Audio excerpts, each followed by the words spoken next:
My wife asked me to make a holder for this vase, thus it can sit higher above the floor. So this little vase holder became the first cut of my new Shapeoko Pro. Besides the build process, I will also show you one accident and one potential improvement in this video. Okay, let's jump into the accident first.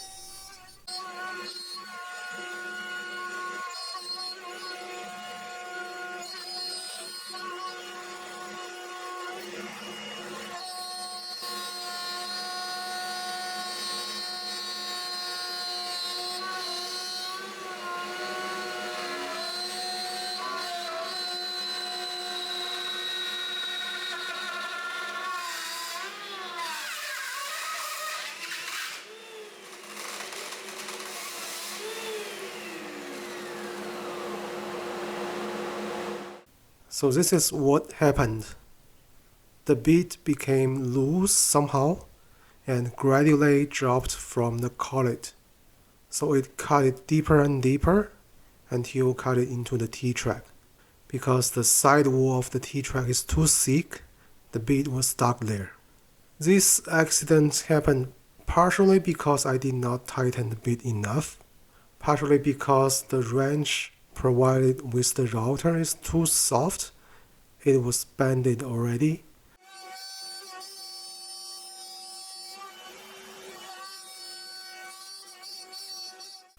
Luckily, nothing was destroyed in the accident besides the notch on the T-track.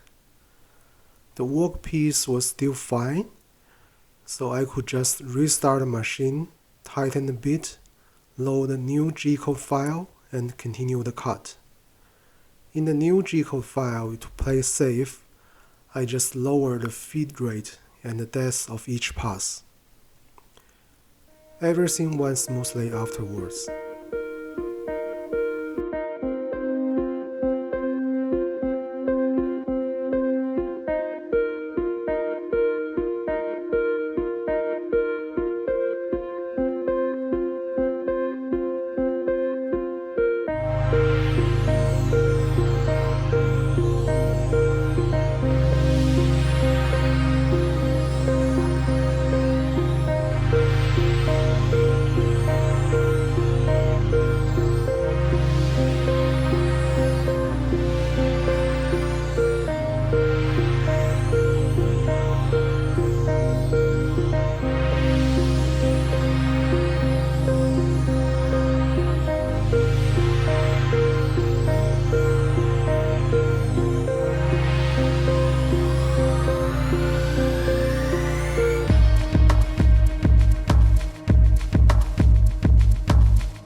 The final product is a simple shape with rustic color finish.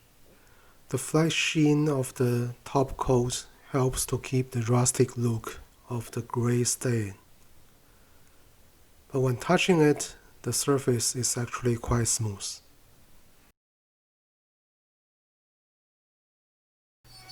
There's one potential improvement about this vase holder. I noticed that the dovetail joint between the leg and the stretch does not match perfectly with each other, especially at the round corners.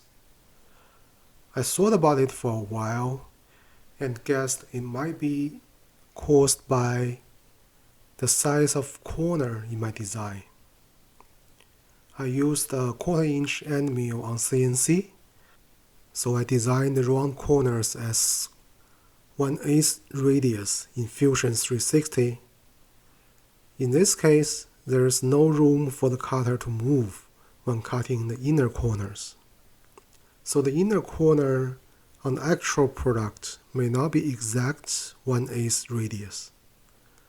Then the inner corner and the outer corner won't match with each other. Well, this was my hypothesis. To verify it, I then quickly designed 2 test pieces and used 5/30 as the radius of all the corners. After cutting the test pieces on Shapeoko Pro, I quickly sand them and used the mallet to persuade them together. This time the dovetail matched almost perfectly. There's no wake room between the 2 pieces, so the design adjustment definitely helped. That's it for today's video. Thank you for watching. If you like this video, please thumb up and subscribe.